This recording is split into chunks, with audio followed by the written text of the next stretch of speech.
Again, you amazing person, you. Thank you so much for checking our video.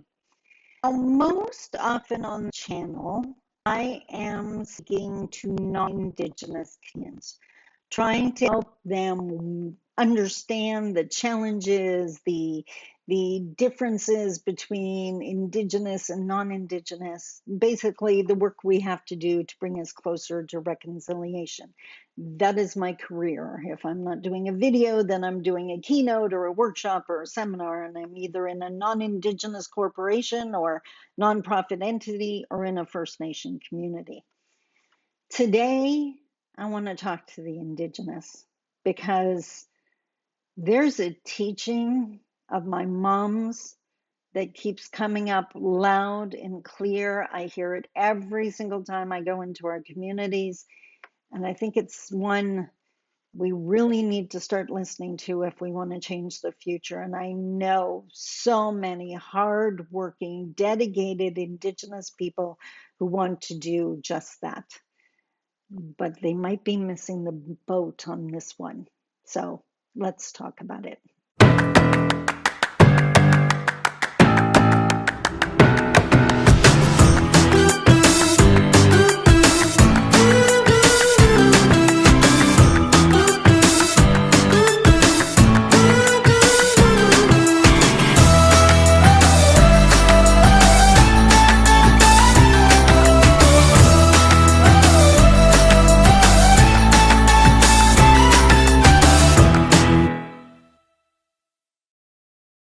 Bonjour.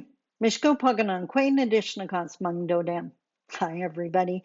My name is Sandy Boucher. I'm Red Thunderbolt Woman of the Loon Clan, a proud member of Seine River First Nation in Treaty 3 territory in Northern Ontario, and I have dedicated my life and all my time and energy to Indigenous Canadian reconciliation. And did you notice that I always say Indigenous Canadian reconciliation, not Canadian Indigenous reconciliation? And like with everything, that is on purpose because I believe the healing and the empowerment of the Indigenous peoples, the healing from what was done to us, must happen first before reconciliation can happen.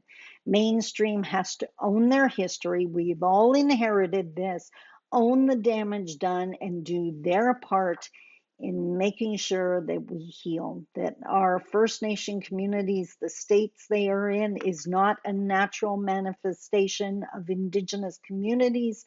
It is what happens to a group of people when they've been oppressed and marginalized and racialized for a long period of time. The violence, the acquiescence, the nonviolent resistance, these are all natural human reactions to oppression. And you see them all in our communities. But as a follower of this channel, and I hope you're a follower of this channel, I hope you're a subscriber to this channel. If you're new here, welcome. I hope you get tons out of this video. I hope you subscribe. Hint, hint, nudge, nudge. As a person on this channel, if you've seen any number of my videos, you know I mention my mom a lot. My mom was my mentor, my teacher, my best friend, is my goal in life. Like, just, I won the mom lottery. And my mom was a proud Anishinaabe Kwe from Couchiching First Nation in Treaty 3. Now, my mom was not perfect. My mom had things she had healed from and others she didn't. My mom was human. But that doesn't mean I have to minimize how incredibly valuable she was to me as that example of a strong, beautiful Anishinaabe Kwe. So one of the things that my mom used to be adamant about, a teaching that she repeated on a regular basis, was that each of us have the responsibility to teach others how to treat us. That, in her words, they've never met us before, so how could they know what is respectful to us or what we need? That we have to be assertive enough, not aggressive, not attacking, but assertive and confident enough to explain to people how to treat us. And the problem is so many Indigenous and non misinterpret that and think that we're teaching other people how to treat us by how we treat them. That's ego-centered. That's assuming that how you like to be treated, everyone likes it that way. That's a huge ego-based assumption. Uh, we are different. We have different needs. Why would you think that? That's that golden rule, treat other people like you want to be treated. That's a bunch of baloney when it comes to cross-cultural relationships. It's the platinum rule, teach other or treat other people the way they want to be treated. And it's worth putting in the time to find out what that is. So when my mom said, teach other people how to treat you, she believed that we do that by them observing how we treat ourselves. So what she would say is, if you want other people to be kinder to you, they got to see you being kind to you. If you want other people to respect you, they need to see you respecting yourself. And if you want other people to observe and, listen to your boundaries, then you have to listen to your boundaries. That is the teaching that comes to my mind every time I come into a First Nation community. And I have asked several of them a question of late.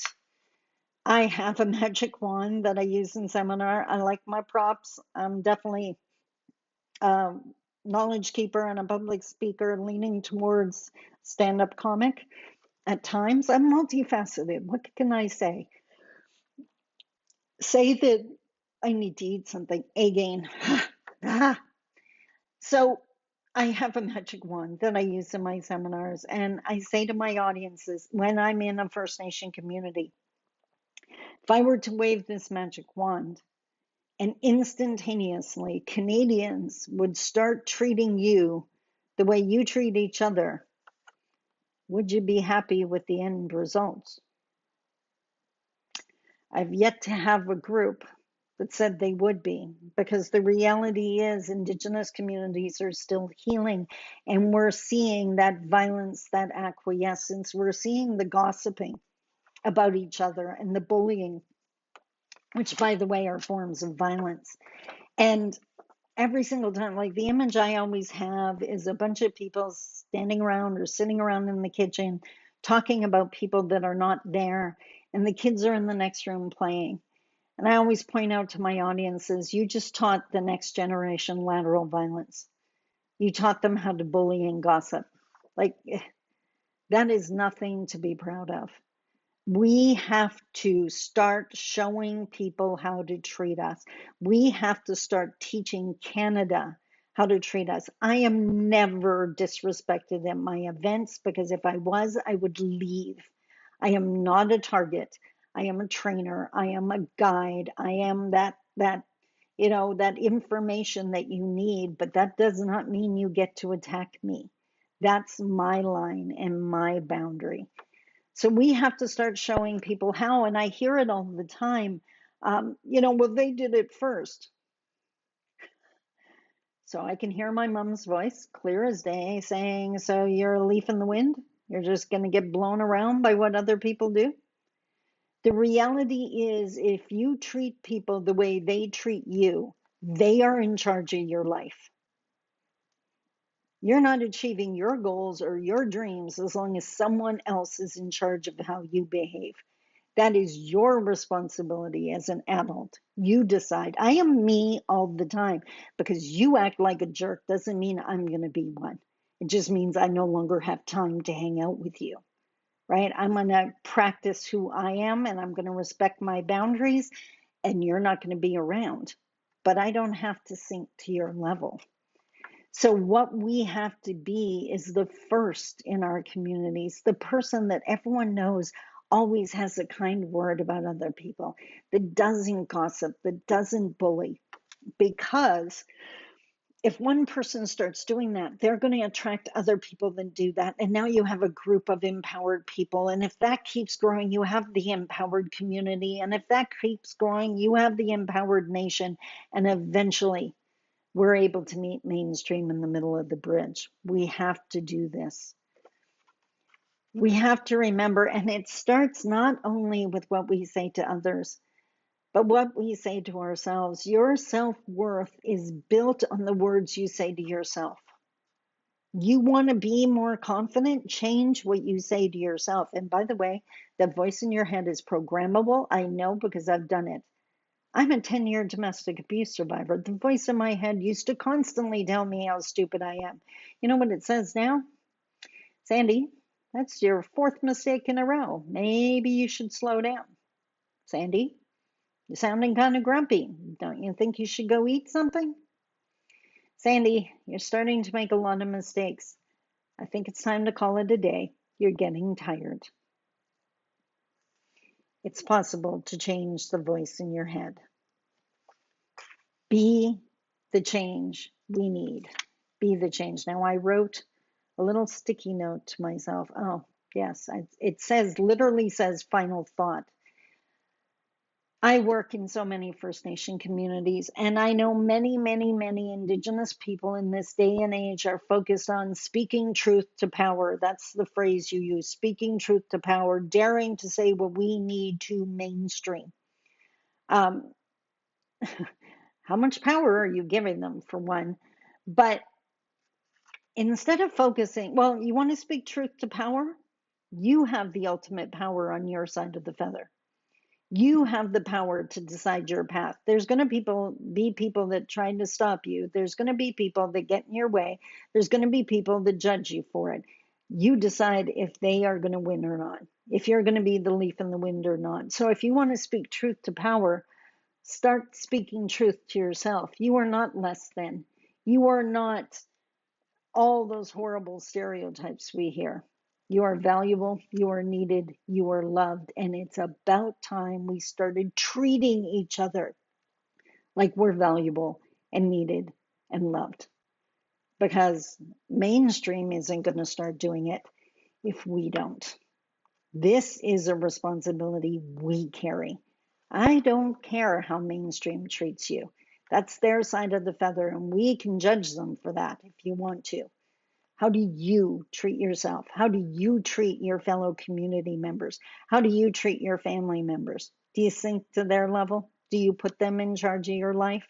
Or have you decided you want to be the best version of you, despite all the insanity? If I can do it, so can you. I have faith in you. I have one more video for this week, and tomorrow it's going to be different. I need your opinion on something. I've been debating this one for a while and I still don't know where I land. So tomorrow we'll talk about it. Until then, I love you. Take care. Bye bye.